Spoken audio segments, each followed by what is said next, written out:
Salut mes pirates, c'est le Capitaine Crochet pour une nouvelle émission. Et une émission où je suis pas seul, je suis accompagné de l'homme à la casquette, de l'homme le plus funky de France, c'est le coach Fabrice Alouche. Comment ça va, coach? Salut les pirates, salut Captain, merci pour l'invitation. Bah ouais, ça me fait plaisir. Écoute, c'était une invitation qui s'est faite parce qu'on a découvert qu'il y avait un boxeur qui est encore en activité et qui nous plaît bien à tous les deux, vraiment fortement bien. Et c'est l'occasion avec toi de pouvoir faire son portrait de carrière, qui est une carrière pas assez connue, je trouve, des amateurs de boxe et qui mérite votre attention, mes pirates. Vraiment, je vous le garantis. Mais si vous me connaissez, vous m'avez déjà entendu parler de Luis Collazo. Luis Collazo, d'origine portoricaine, new-yorkais, voilà, et boxeur euh, que j'ai appris à découvrir, et boxeur dont je vous ai parlé, coach, dont j'ai parlé à mes pirates, dans une émission spéciale. C'était une nuit, mais c'est une émission qui a marqué mes petits pirates. Voilà, tout simplement, c'était là.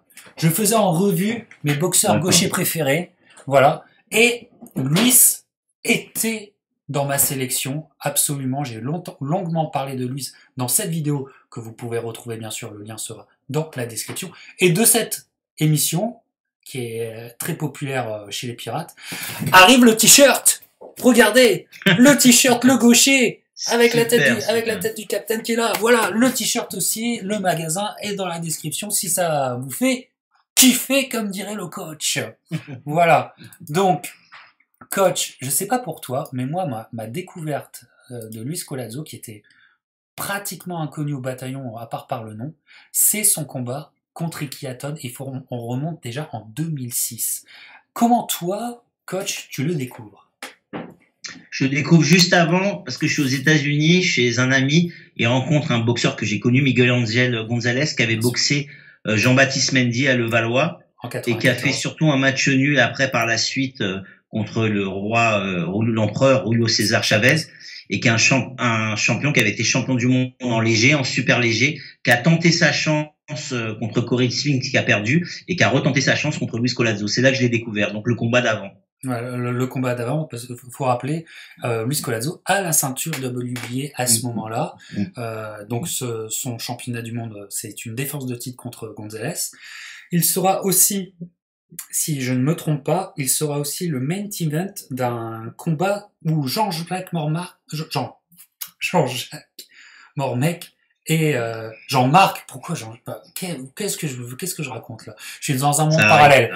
Voilà, Jean-Marc Mormec obtiendra la ceinture WBA et WBC, fera la réunification des deux titres contre Braithwaite, et le combat main event, ça sera Collazo justement contre Riviera, si je me souviens bien. Enfin bref, voilà. Ouais, c'est là où il prend le titre, ouais. Voilà, Jean-Marc Mormec, et ça c'était en 2005. Donc Collazo était là, c'était un Walter déjà, qui avait un titre, qui était un dur. Et alors, on découvre un boxeur, donc moi je connaissais que de nom, je ne vois pas ça, je le découvre avec Ricky Hatton, on découvre un gaucher à l'ancienne. Je sais pas si tu seras d'accord avec moi, mais dur au mal, c'est-à-dire un gaucher qui, effectivement, qui est un athlète, il n'y a pas de problème, le mec s'il veut tourner, il peut tourner, il a des très bonnes jambes, mais c'est un mec qui peut rester en face de toi en étant gaucher, et ça change la donne. Voilà, et ce combat contre Ricky Hatton, je trouve qu'il est, enfin c'est un combat superbe, assez frustrant. Pourquoi? Parce que Collazo voit la décision passer sous le nez, à très très peu, pour une histoire de knockdown qui arrive pratiquement sur le premier coup. Il est pris à froid sur un coup, et de là va commencer une remontée fantastique de Luis Collazo, qui va faire mal dans les derniers rounds à Ricky Hatton comme personne ne l'avait fait jusque-là, même pas Costatio. Un combat exceptionnel et un combat à la dure. On est chez les Walter, et là, ce combat-là, c'est le combat où on va se dire, peut-être Ricky Hatton, les Walter et Ricky Hatton, c'est peut-être pas un mariage si heureux que ça. Mais c'est un combat exceptionnel. Je suppose que tu as un souvenir de ce combat. Qu'est-ce que tu pourrais nous en dire, coach? Bah, comme t'aimes bien cette expression, lui sauter à la gorge, à Hatton, il lui saute à la gorge dès le premier round, Ouais. et sur un crochet, il l'envoie au tapis. Et c'est une guerre, c'est une guerre. Alors, ce qui est contradictoire chez Collazo, c'est qu'il a toutes les gammes techniques. Alors, je sais pas si ça va parler à beaucoup de gens, mais chez moi, il y a un mélange d'anciens boxeurs, un peu à la Barneros, à la Henry Armstrong, à la Jack Dempsey, mais il y a aussi un peu du Pernell Whitaker. Tu sais, quand ça descend, ça esquive. Il y a le coup du Rolls à la Mayweather. Il y a le cœur d'un Raymond Cini. Tu vois, il y a ce mélange là et c'est un boxeur qui peut être très technicien, mais c'est un mec de cœur qui est généreux. Donc peut-être que ça a été ça un peu ce qui lui a manqué pour être une grande star, c'est qu'il est trop généreux en vérité, alors qu'il a des qualités techniques. Il faut pas oublier que en amateur, il a 97 victoires et 7 défaites, qu'il a commencé la boxe à 9 ans. Donc il a tout pour lui, il a tout pour lui, mais il a ce côté émotionnel, il est trop généreux. Et moi j'ai connu ça parce que j'étais comme ça, j'étais trop généreux. Et c'est ça qui m'a plu chez lui, c'est ça qui m'a touché, Captain. Ouais, non, c'est effectivement c'est une figure de la boxe de New York de la fin des années 90 et début 2000. Faut pas l'oublier, effectivement. Il gagne les Golden Gloves, je crois, au moins une fois, voire deux. Là, à vérifier, mais je sais qu'au moins une fois il les gagne. Ça te dit un petit peu le pédigré. Voilà. Et puis c'est une figure aussi complètement à part parce que c'est un tatoué. Il est complètement tatoué. Enfin voilà, crâne rasé, tatoué et tout. Et un mec à la dure, effectivement.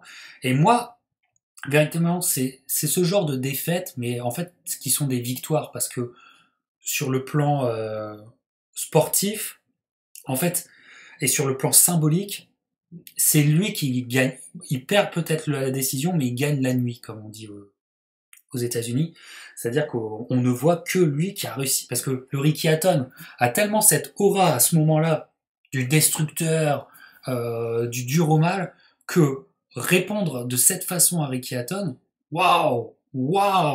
Et en plus, avec un travail au corps, je pense que Collazo n'avait pas ce game plan au départ du combat, mais vu comment le premier round se déroule et le début de combat, il s'adapte, il se dit bon allez, faut aller charbonner, on va y aller, on va rester en face, ça va être du dur.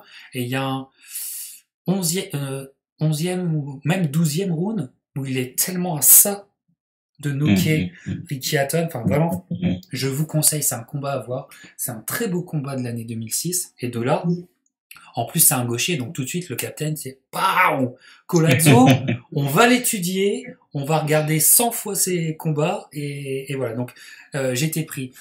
À partir de là, donc je deviens, on peut le dire, on devient assez fan, et puis quelque part chez Collazo, hein, une rengaine qui va revenir un peu trop souvent, c'est que Collazo parfois ne va pas répondre le jour J. On va pas avoir le Collazo qu'on aime le jour J. Surtout pour le combat qui arrive l'année précédente, en février 2007, excusez-moi, euh, contre Shane Mosley. Shane Mosley est dans une réascension énorme à ce moment-là de sa carrière. On est à Las Vegas, c'est un main event. Shane Mosley vient de terrasser 2 fois Fernando Vargas. Il a son combat contre Luis Collazo, ou plutôt Collazo a son combat contre Mosley. Et là, il faut breaker.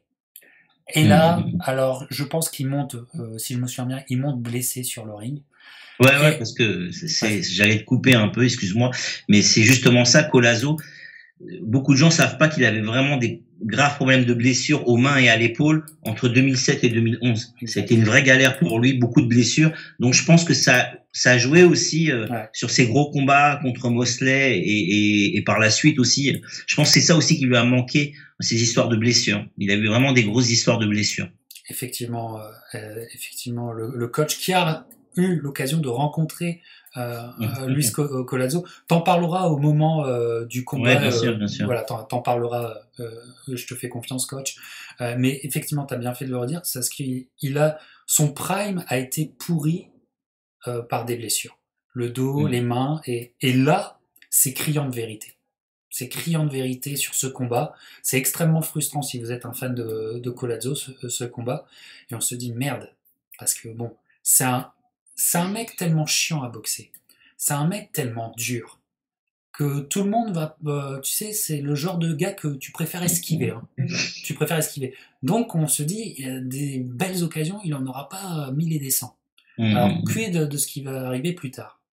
Et puis, une année se passe, 2008, moi, j'ai pas de retour sur Luis Colazzo. Et puis, l'année 2009 commence, et elle commence, mais alors, on va se mettre en joie tout de suite, coach. On va se mettre en joie tout de suite. Hein, elle commence avec ça, l'année 2009. Colazzo est de retour. André Berthaud est un big name à ce moment-là dans le boxing business. Ah ouais. Rappelez-vous, si vous vous rappelez pas, on vous le confirme. Et le lien, en plus, capitaine, ce qui est important, ce que les pirates doivent comprendre, c'est qu'à chaque fois qu'il a rencontré les Berthaud, les Shane Mosley ou Hatton, ils étaient à leur meilleur niveau. C'était au top. Ça se trouve, Hatton était à son meilleur niveau que quand Hatton, il a rencontré Mayweather. Et ça, c'est super important. C'est super important. Et d'autant plus vrai ce que tu dis, coach, concernant Berthaud. Berthaud, 2009, oui. D'autant plus vrai ce que tu dis. Donc, Berthaud, si je ne m'abuse, a la ceinture WBC. Colazzo a donc une nouvelle chance mondiale. Ça, je crois, c'est le premier grand combat de l'année 2009. On est genre le 15 janvier 2009. Tu sais, l'année redémarre tranquillement pour HBO. Et puis en fait, les deux mecs là, ils ont dit non, ça va pas commencer tranquillement. Ça va être une guerre. Et ils vont foutre une putain de guerre. Moi, je vous le conseille. De toute façon, vous le savez très bien. Ah ouais, à voir. Je vous le conseille. Combat, encore une fois. Colazzo va répondre à la guerre en étant gaucher, encore une fois, en ne supprimant pas ses atouts d'être gaucher, mais en restant en face. Ça fait mal d'un côté, de l'autre. Il fait reculer Berthaud aussi. Et puis, combat, un dogfight. C'est vraiment un dogfight. Vraiment un dogfight comme on ne peut que les aimer. Mais alors, qu'est-ce qu'il est dur à scorer. Le public debout, mais il est dur à scorer. Mais tu sais, Lederman, t'aimes bien toi Lederman, t'en parles souvent. Tu vois, contre Hatton, il donne Hatton 114, 113. Et là, contre Berthaud, il donne 115, 112 pour Colazzo. Et Lederman, il a toujours été assez juste sur ses pointages, qui est une grande figure pour ceux qui connaissent pas d'HBO. Max Kellerman, qui est maintenant sur ESPN, tout à fait. Et donc, il l'a pour Colazzo. Malheureusement, Colazzo n'est pas un grand nom marketé, n'est pas, tu sais, n'est pas dans les beaux papiers des promoteurs. C'est toujours le B-side. Vous serez pas étonné. Ce que t'as dit qui était juste, j'ai regardé, alors je sais pas quand va sortir cette émission, mais j'ai regardé mercredi ta libre antenne qui était géniale, et tu parlais justement des pay-per-view, des boxeurs qui sont marketés, et tu parlais de Spence, et tu te posais la question, est-ce que Danny Garcia, comme c'est un ouvrier, est-ce qu'il va pas laisser du lest? Et c'est vrai qu'il y a des boxeurs comme ça qu'on protège, soit on demande à l'autre de freiner un peu ou de pas jouer, ou on les protège sur le pointage. Et je pense que ça a été le cas là pour Colazzo à sa défaveur, parce qu'on a préféré Berthaud sur l'avenir et de le monter pour comme tu dis si bien, un boxeur pay-per-view bien marketé, bien ficelé. Ah, parce qu'à ce moment-là, Berthaud, il pouvait aller très très haut. Et donc combat, mais faut le sortir ce combat. Je vous vraiment, encore une fois, je vous le conseille parce qu'il faut le sortir et extrêmement intéressant. Berthaud est là aussi, hein. Faut reconnaître que Berthaud est là. Oui. Alors est-ce qu'il en a pas laissé quelques plumes aussi là, peut-être, c'est fortement possible, mais un Berthaud, puis en plus un Berthaud un peu surhumain. Tu vois ce que je veux dire? Donc Colazzo, c'est vraiment un dur. Voilà. Alors encore une fois. La décision n'est pas pour lui, mais je dirais le symbolisme ou la réputation de Colazzo est encore plus grande. La réputation de mec à l'ancienne, à la dure, vraiment que tu préfères éviter, elle se renforce encore une fois là, tu vois. Elle se renforce véritablement. Et donc voilà, Colazzo a, comme l'a dit coach, doit gérer encore ses problèmes de blessures, et surtout l'année 2010 et 2011, à un moment il y a un gros break, parce qu'il est très compliqué. Très très compliqué, on le voit plus, et c'est ça aussi l'histoire de Colazzo, c'est beaucoup en fait il a fait beaucoup de comebacks, on s'en est pas aperçu, mais voilà, donc il est mis de côté. Heureusement pour lui, il a fait son nom avec des bons combats. Et moi, alors je sais pas pour toi, coach, moi en fait, je le retrouve, et là ça a un grand moment, je ne le retrouve qu'en 2012. Je sais pas pour toi si tu le retrouves avant. Moi, je le retrouve qu'en 2012. Je sais qu'en 2011, il a fait un combat, mais plutôt de moyen calibre. Et en 2012, ouais, il a 2-3 combats de léger, quoi. Léger, exactement. Alors, mais aussi, c'est bien aussi pour le reconstruire parce qu'il a enchaîné les combats durs. Il s'est tapé quand même des mecs, ça envoie, quoi, physiquement. Et comme lui, il est très généreux, il est amené par un public à chaque combat, comme tu l'as dit, sa base fan, elle s'agrandit, il devient très populaire. Parce que là, on n'est pas aux États-Unis. En plus, moi, il y a 2 combats, j'étais vraiment aux États-Unis. Le combat contre Hatton, je suis dans un bar à San Francisco, et on voit vraiment qu'il est aimé. Et puis il faut pas oublier qu'il y a beaucoup il est d'origine portoricaine, il y a beaucoup de Portoricains, ils poussent leurs boxeurs, mais il n'y avait pas que les Portoricains, il était aimé de tout le monde. C'était vraiment la star du public, on va dire. Pas la star de la télé, mais la star du public. La star des connaisseurs.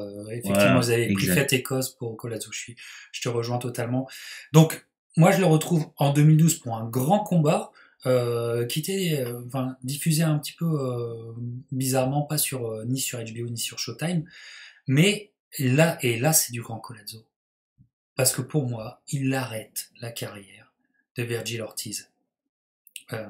De Victor. Aujourd'hui, je m'embrouille avec les noms là. Je m'embrouille, voilà, je suis fatigué, je m'embrouille. Voilà, parce que Virgil Ortiz, c'est notre paire de manches, mais Victor Ortiz, voilà, qui sortait d'un combat, un combat référence, un combat de l'année, selon Ring Magazine, contre Berto, quelques mois auparavant, si je ne m'abuse. Ensuite, il y a eu son combat bizarroïde contre Floyd Mayweather, et là la hype Ortiz, on l'a questionné, quoi. Et donc pour Ortiz, il revenait et il fallait qu'Ortiz prouve des choses. Le mec choisit de revenir contre Luis Collazo à New York. Non, chez lui en plus. Le Ortiz, il n'avait pas tout bien compris. Hein. Il n'avait pas compris à qui il avait affaire. Parce que l'autre, avec la hype du public, ça devient 10 fois plus dangereux. Déjà qu'il est dangereux, mais là, il se laisse porter. Parce que c'est rare qu'il boxe à New York, sauf quand il était amateur ou son début de carrière, les 14 premiers combats. Je crois que c'est même l'un des premiers, si ce n'est le premier combat de boxe au Barclays Center. Je crois vraiment. On est en 2012, et là, on a un grand Luis Collazo. Et le Victor Ortiz, il va rien comprendre. Il va rien comprendre.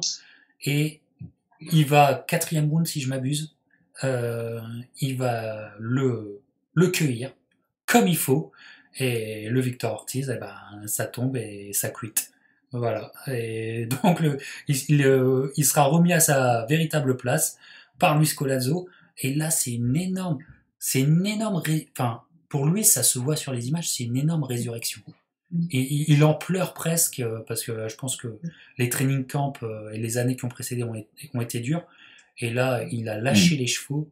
Et là, on fait waouh, un tueur de carrière, le Luis Collazo. Ce combat, je pense que tu l'aimes beaucoup. Ouais, c'est KO2, hein, Captain. KO2 à la fin du 2e round sur un crochet. Non, mais c'est pareil de toute façon. Mais voilà, ça a été rapide. Mais je pense que Ortiz, comme tu l'as dit, il a morflé déjà avec Berto au niveau de la mâchoire. Je crois qu'il avait des problèmes. Et puis avec l'histoire de Mayweather, je pense que mentalement, ça l'a. Parce qu'il avait fait un bon début de combat avec Mayweather. Ouais. Quand il fait pas son truc de tête là, il avait une bonne vibe. Et je pense que mentalement, ça l'a. Je pense qu'il était pas à 100%. Et en plus, il fait l'erreur d'accepter. Je pense qu'il prend Collazo à la légère. Ah oui. Et en plus, on le boxe à New York, c'est de la folie. C'est un boxeur à l'émotion. Il se laisse porter. Il devient encore plus dangereux. Non, ouais. Voilà. Et ce qui est bien avec Collazo, c'est qu'il a des moments difficiles, mais il renaît de ses cendres. On en reviendra plus tard, là, même sur son dernier combat, je l'ai vu, on en parlera plus tard. Mais voilà, c'est un mec qui reste dangereux à tout moment. Même quand il perd, il est dangereux. Et les mecs, ils ont jamais la main facile avec lui, hein. Même des jeunes espoirs, même à l'heure actuelle, il est dangereux encore, hein. Ouais, Parce que tu sais que tu prends des coups et le mec te lâche pas. C'est un dog, il te lâche pas, hein. Et en étant un vétéran, maintenant un vieux vétéran. Bien Mais sûr. on va C'est un vétéran très dangereux encore. Et donc, à éviter même. Voilà, c'est dommage, j'ai pas mis de photo de la victoire de. Parce qu'il a quel âge maintenant? Il a 38, 39? Oh, Lui, il est des années 80, je crois. Moi, je crois qu'il est de 81, il a 39. Il est de ta génération. Ouais. Et donc, ce qui est fou, en fait, c'est que quand même Collazo, qui a quand même s'est fait un nom dans le milieu, qui a une grosse victoire contre Ortiz, et ben, malgré tout ça, jamais il sera pris pour être la star de la soirée. Le A-side, comme on dit, ça sera éternellement un B-side, malgré les victoires, malgré les guerres. Voilà. Et donc, alors que tu peux penser que c'est ta victoire qui fait breaker contre Ortiz, non. Encore une fois, on va essayer de le repousser, et je pense tellement il était dangereux. On va encore le repousser longtemps dans les méandres du business pour qu'il soit pas trop dangereux pour tous les petits poulains. Et finalement, alors qu'on l'attendait, on va le retrouver simplement en 2015. Moi, je te parle de moi. Peut-être toi, tu auras une autre expérience, mais moi, je le retrouve seulement en 2015 et je suis vraiment content. Je suis waouh, c'est le match-up. Mais tu sais, c'était super, enfin on reparle de Luis Collazo. C'est contre Keith Thurman. Voilà, on est en 2015, on est, je crois que c'est en juillet 2015, voilà, contre Keith Thurman, qui est, encore une fois, le nouveau poulain. Il a une ceinture chez les Walter, à cette époque-là. Souvenez-vous qu'à cette époque-là, on vient de sortir de Mayweather-Pacquiao, et Mayweather a encore un contrat avec CBS Showtime, et que tous les petits poulains du cheptel à Lemon de l'époque sont là à dire je veux mon combat je veux être celui contre Floyd Mayweather. Bon, ça sera André Berthaud qui touchera le gros chèque, mais là le Keith Thurman, il est dans cet état d'esprit au moment en effet. Et puis le combat arrive. Et c'est un combat, alors là on va en discuter tous les deux parce que nous on se dit les vraies affaires. C'est un combat que j'ai jamais pu sentir. Pourquoi? Je m'explique. Keith Thurman fait du Keith Thurman, c'est-à-dire moi voilà, il essaye de faire parler sa puissance, il essaye de boxer en tournant, mais le vétéran, le Luis Collazo, je pense, gère, ne trouve pas d'ouverture, est mené au point, voilà, jusqu'à un moment, et c'est lui qui va faire découvrir ce talon d'Achille chez Keith Thurman. Au 5e, je crois, c'est ça? C'est un peu plus loin, c'est 8e ou 9e. 8e. Ah, peut-être t'as raison. Non, parce que le combat, il s'arrête au 7e ou au 8e, je crois. S'arrête au 8e. Et au 5e, il le touche. Exactement. Au 5e, il le touche au corps. Et là, tout de suite, on comprend la réaction de Keith Thurman. Regardez cette réaction-là. C'est criant de vérité. Keith Thurman gère très mal le travail au corps. Et là, le Keith Thurman, si puissant, si dévastateur, là, il tourne. Là, c'est marathon man. Et même là, à 10-15 secondes de près du round, je pense qu'il le couche, hein, exactement. Et Collazo est vraiment à ça de faire encore une douche froide pour le clan PBC. Voilà. Alors, heureusement, Keith Thurman va survivre à ce round, comme tu disais, 5e, t'as raison. Et puis, il va avoir une coupure de Collazo à l'œil, mais une coupure qui effectivement une coupure mais même avec la coupure, Captain, il veut rien lâcher, hein. Il veut même pas arrêter. Voilà. Mais sauf que justement il y a une sorte d'abandon, d'arrêt de son coin au 8e, extrêmement bizarre. Moi j'ai jamais vraiment capté le truc. J'ai toujours... Captain, je vais revenir à ta discussion de mercredi qui était super intéressant quand tu parlais de Dubois, parce que tu vois, les gens, ils sont pleins de critiques à chaque fois.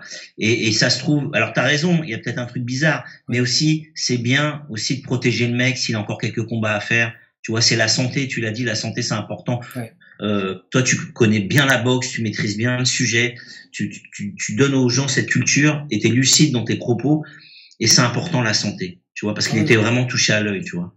Bah, tu vois, justement. C'était un mec qui a fait des guerres. Donc son coin, il le connaît, il a fait des guerres. Tu vois, il y a des séquelles après. La boxe, c'est un sport. Oui, mais est-ce qu'il n'y avait pas aussi peut-être une autre blessure et que le gars savait qu'il avait pas de 10 rounds? Ah, possible. L'épaule et la main, ça n'a jamais été guéri, hein. Il les a traînés, hein. Il les a traînés, ces blessures. Aussi, mais c'est extrêmement frustrant parce que aussi, bien sûr, j'acquiesce à tout ce que tu dis, mais il y a l'attitude de Collazo qui est bizarre à ce moment-là. Il y a une attitude où on comprend pas bien. Je vous laisserai regarder les images. Ça fait longtemps que je l'ai pas vu. Je regarderai. Ouais. Voilà, c'est une attitude inhabituelle quand on connaît Collazo, vraiment inhabituelle. Et finalement, je me suis toujours dit que en fait, Kieferman, il avait eu de la chance. Il avait eu de la chance. Ah oui, sur ce combat, il a de la chance. Il a de la chance sur ce combat. Je pense que c'est un des combats où il a pas été du tout à l'aise. Hein. Ouais. L'autre, il fait mal. Il est sur toi. Il va à l'ancienne, là, comme les Henry Armstrong ou les Ross, là. Il va chercher en bas, il remonte en haut, il te lâche pas. Parce que quand tu le vois dans son attitude, c'est un mec qui peut, contre Miguel Gonzalez, il a été technique, il a fait centre du ring, il a bougé, il a touché sans se faire toucher. Mais tu vois, c'est plus fort que lui. Quand il faut aller à la castagne, et c'est ça, ces champions, là, des années 30, des années 40, des années 50, à la Dempsey, à la Barneros, on kiffe ça. Tu vois, ils savaient tout faire, les mecs. Mais c'était l'attitude, donner du spectacle aux téléspectateurs. Et il a ce truc-là, il a ce game en lui qui te porte, quoi. Ouais, tout à fait. Tout à fait. Et donc, malgré tout, malgré la fin de combat qui est très frustrante quand on est fan de Collazo, comme je vous l'ai expliqué, malgré tout, Collazo a exposé Kieferman à mes yeux.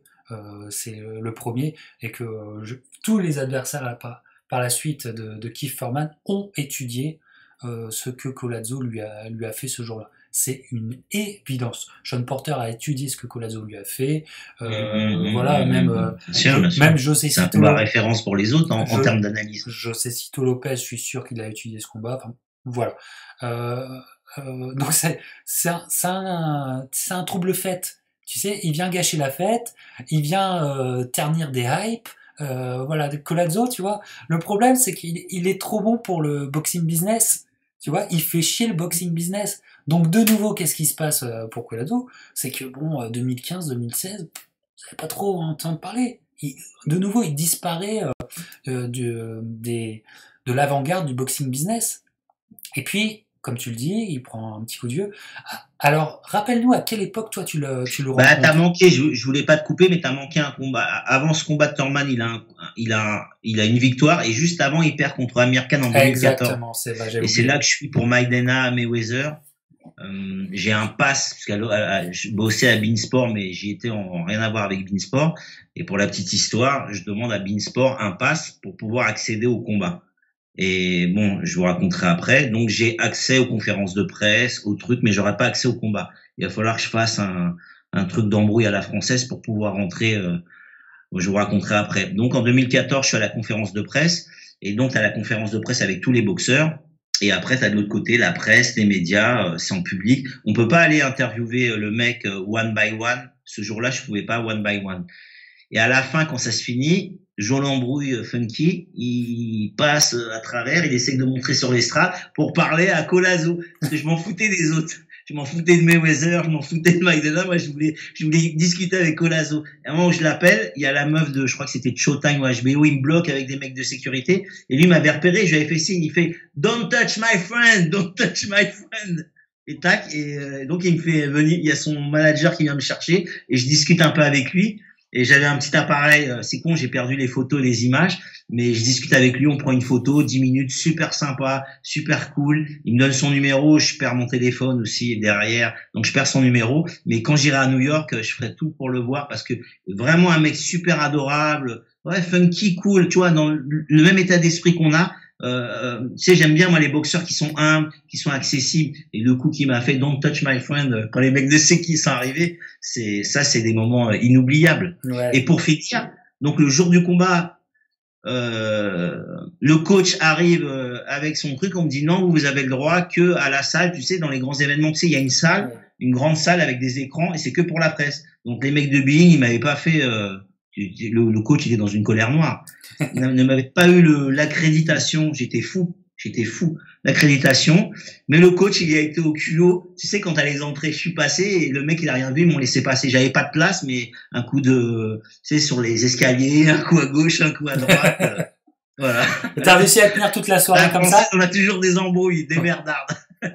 Ouais. Et c'est vrai, j'ai complètement... Ce moment, il est inoubliable, cette rencontre avec Collazo, cette histoire du pass, et puis le combat de Maidana Mayweather ça avait été un super combat aussi. Ouais, c'est une belle soirée. Bon, là, Collazo, je pense... Et puis, là, il n'était pas là, mais il est revenu derrière, t'as vu ce que je veux dire? Il revient, il rebondit, c'est un mec qui est toujours dangereux. Il peut descendre et repartir derrière, c'est ça qui est hallucinant chez ce boxeur. Ouais, parce que malheureusement, je pense qu'il prend peut-être l'un des meilleurs Amir Khan de la carrière d'Amir Khan. Ce soir-là, il peut rien faire, Amir Khan est trop rapide. Et peut-être qu'un jour sans, il y a ses blessures qui ressortent, tu vois. Ça se voit, effectivement. Effectivement, un combat que d'ailleurs je n'aime pas regarder vu que je suis fan de Collazo. Tu vois, je préfère oublier ce combat. Mais toi, t'avais passé une bonne soirée. Et la discussion, alors vous avez 10 minutes ensemble. Est-ce que, quel échange vous avez pu avoir? Est-ce que le gars t'en a dit un petit peu? Non, il me demande ce que je fais, parce qu'il croyait que j'étais un journaliste. Je lui dis non. Je lui dis moi je suis consultant chez Bein, mais j'étais venu juste comme ça, j'étais en vacances. Je lui dis avant je faisais un peu de boxe Thai kick. Il me dit ah ouais quel niveau? Donc je lui dis alors il rigole, tout ça, on parle un peu.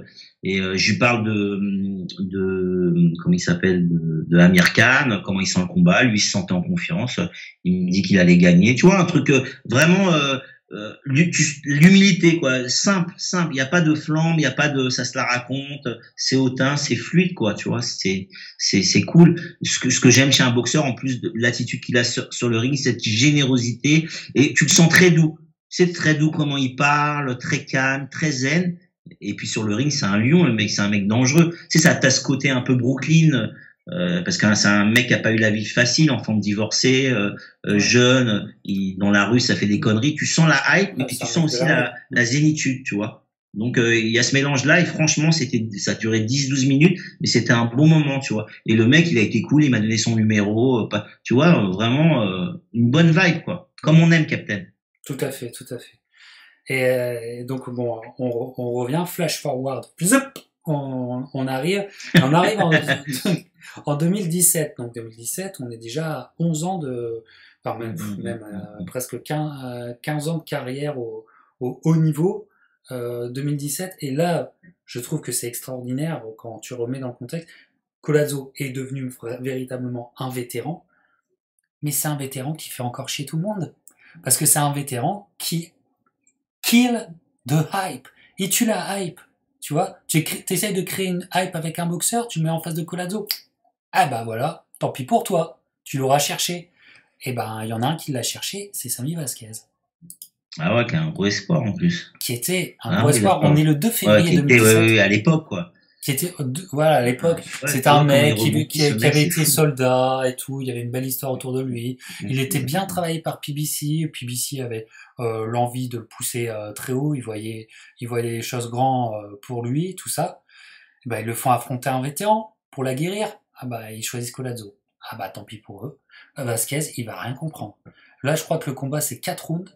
Celui-là, je crois que c'est 4 rounds. 6, je crois. 6. Ah bah, tu vois. Bon, je vérifie. Aujourd'hui, c'est le capitaine. Ouais, KO6. KO6.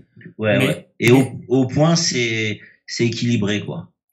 Voilà, mais il fait mal. Il fait mal, Collazo. Vasquez n'a jamais eu autant mal. Regardez ce combat encore une fois. Vasquez qu'on voyait flamboyant sur ses autres combats. Là, il est dans le dur, il a mal. Collazo sait très bien qu'il lui fait mal. Et il y a ce KO au 6e round qui est un KO destructeur. Et depuis, avez-vous entendu parler de Vasquez? Ah non. Ah non. Pour vous dire à quel point ce combat a dû être dur. Voilà. Donc, Luis Collazo, c'est énorme. Parce que toute sa carrière, et ça sera le poil à gratter, ça sera le caillou dans la chaussure du boxing business. Et c'est incroyable.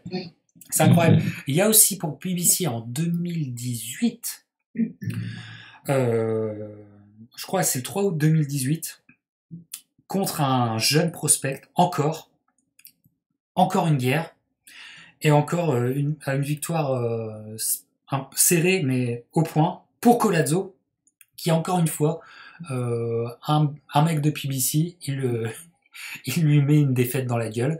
Et donc PBC il fait bon, on va arrêter avec lui. C'est plus possible. On va arrêter avec lui parce que on n'en peut plus.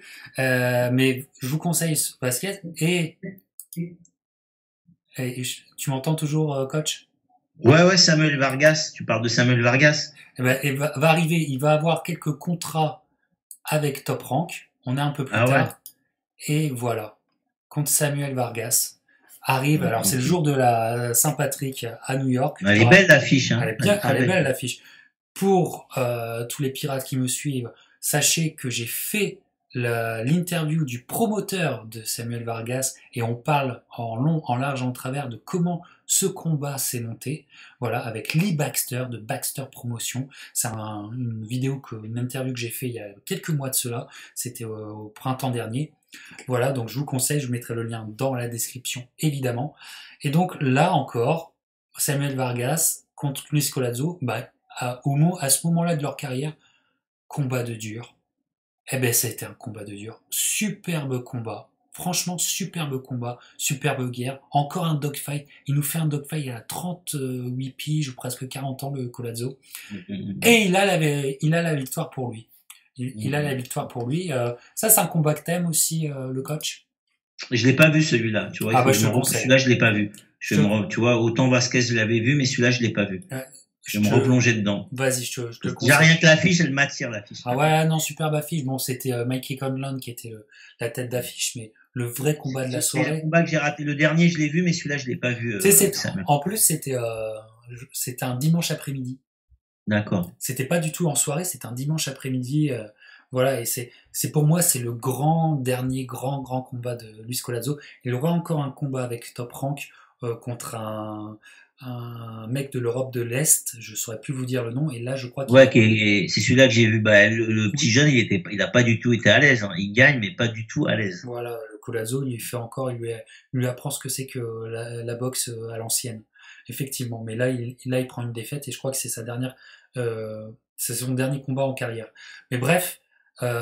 2019, fin 2019. Fin 2019, voilà. Luis Collazo, c'est quand même, franchement, plus de 15 ans, véritablement plus de 15 ans de boxe à l'ancienne, à la dure. On lui a jamais fait de cadeau. C'est une carrière comme on n'en fait plus. Et c'est une carrière qui, justement, comme on n'en fait plus, comme il a jamais été dans le Star System, qui n'est pas valorisée. Mais je vous dis, c'est une carrière, il faut se plonger dedans, parce que ça soit... C'est un mec des années 30, c'est un mec des années 50, c'est ça. Tout à fait. Il est hors norme, ce mec. Il est pas à la bonne époque. Ouais, il est pas à la bonne époque. Alors, pour les pirates, et pour tous tes followers, coach, qui regardent la vidéo... Ah ouais, moi, on va partager ça, parce qu'il faut que les gens, ils voient ces combats. Franchement, tous les combats que t'as dit, là, tu vois, je suis en train de me remémorer. Et tu vois, j'avais même raté ce combat-là. Je vais m'y remettre à Samuel Vargas. Dès qu'on coupe, je vais regarder ce combat. Je te conseille parce que Vargas, c'était aussi sa chance. Il sortait d'une belle performance. Ouais, c'est un combat dur. Il est dur, Vargas, en plus. Hein, c'est un combat dur. À New York, vous comprenez ce qui se passe.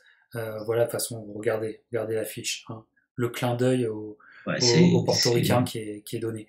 Non, c'est pas des carrières protégées, c'est ça ce que tu as réussi à faire comprendre aux gens, s'ils l'ont compris aujourd'hui, c'est que c'est un mec, il a pas une carrière protégée, et malgré les blessures, il refusait pas les combats, il refusait pas les défis, il perdait mentalement, il y a des mecs quand ils perdent comme Berto, ils arrêtent, ils sont mal, lui il renaît de ses cendres à chaque fois, il renaît, c'est que le mec mentalement, il est hors norme, il est extrêmement fort.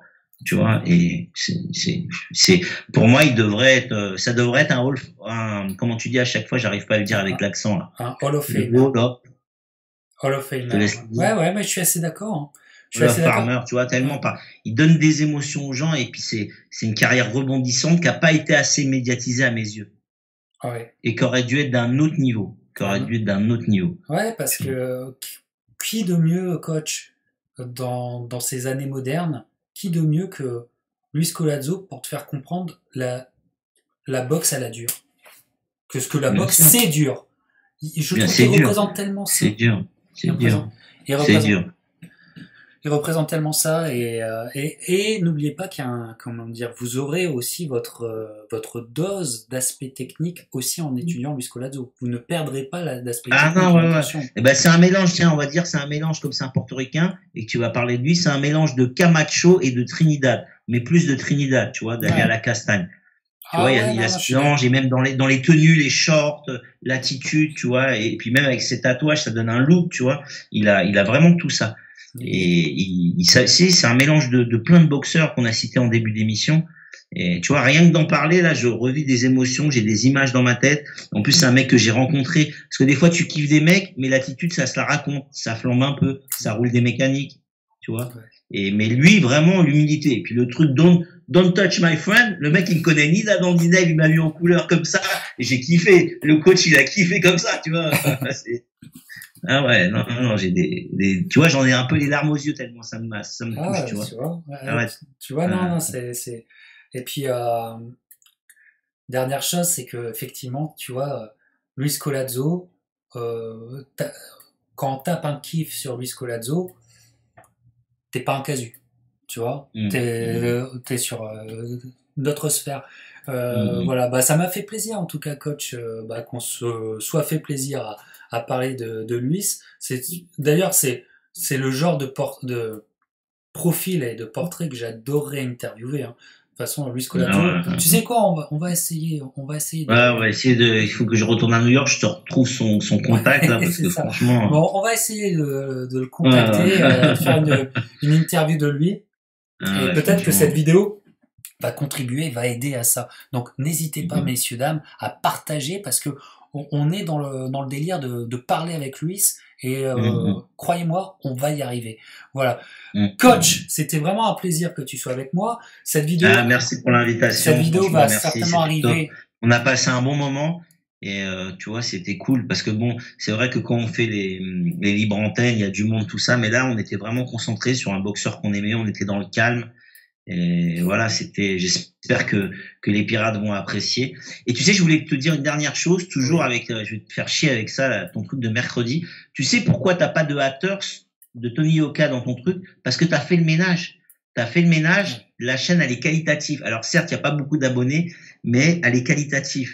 Donc, tu as fait le ménage. C'est pour ça que tu ne vois pas les haters de Tony Yoka. Ils sont sur les grosses chaînes ou ils sont sur Twitter. Ils traînent sur Twitter. Tu vois ce que je veux dire? Sur ta chaîne, ils viennent pas parce qu'ils savent que c'est trop dangereux avec toi.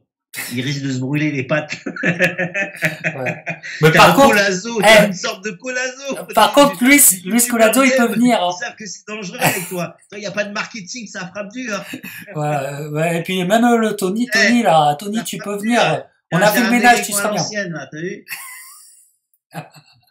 Ah, ils sont beaux tes gants. Ils sont beaux.